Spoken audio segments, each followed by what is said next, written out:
Andy Johnson, Minnesota State University. We are looking at some strategies for developing students' word knowledge or vocabulary. This presentation provides a little background knowledge, but why is it important that we attend to students' vocabulary? Because for reading, it enhances reading fluency, reading comprehension, and word identification. Also, vocabulary knowledge, word knowledge is strongly associated with concept knowledge. Learning new words and concepts and ideas go hand in hand. To learn a new word, obviously you have to know what that word means. And words help us think. Vygotsky said that words are tools for thoughts. It helps us carry and manipulate ideas. Now, some basics. Children learn between 3,000 and 4,000 words by the end of elementary. They know, depending on the study, approximately 25,000 words. Why is that important? By the end of high school, they know approximately 50,000 to 80,000 words, depending on the study. And it's important because we do not learn these words by doing vocabulary worksheets. Vocabulary worksheets are relatively useless in learning new words. We learn the vast majority of our words naturally by encountering them in meaningful context, watching a movie, hearing a conversation, reading. Thus, the two best and most effective ways to improve students' vocabulary is simply wide reading and exposure to new words in meaningful context, because we do not teach vocabulary. We can't teach 5,000 words a year. We develop students' word knowledge, and I'm going to show you some strategies for developing students' word knowledge, some specific strategies, but generally, some general strategies, of course, is to promote wide reading, self-selected, sustained, silent reading. Doing this for 15 to 20 minutes a day is probably the best thing you can do to enhance vocabulary as well as reading comprehension and word identification. Also, teach ReadAlouds. Find a book, read it daily to students. It could be for only 5 or 10 minutes a day, but it allows you to introduce new words and have conversations around these new words and concepts.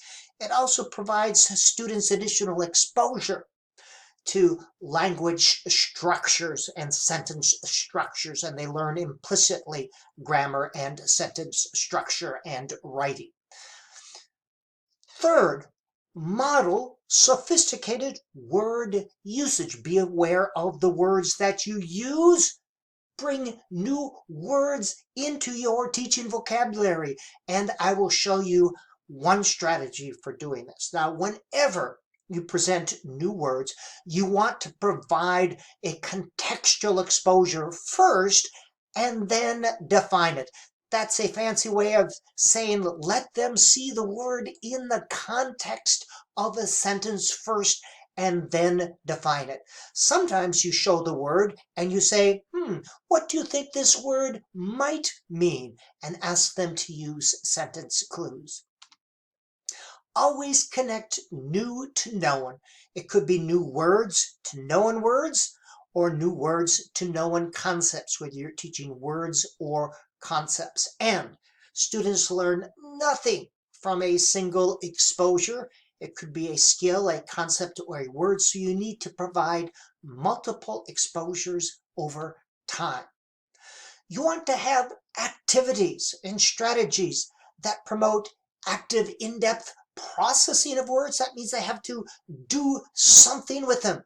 We don't learn new words simply by hearing them, by receiving them. We do not learn new words by writing definitions or by doing vocabulary worksheets. We want to create activities in which students are speaking, writing, thinking, or doing something with that new word that provides more in-depth thinking. And of course, connect word learning to concept learning. These two should go hand in hand, teaching new knowledge and vocabulary. Use diagrams, semantic maps, posters, and graphic organizers whenever possible. Get these up on the walls and bulletin boards so they can see these new concepts and the words that go with them. And use word walls. Word walls are simply words on a wall. New words. They can be related to specific ideas or concepts. That's the ideal.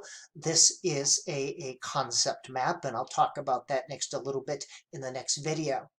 But any way, any strategy to get these words up on the wall so they have exposure to them in some sort of meaningful context. All right, the next video will look at 6 specific strategies for developing students' vocabulary.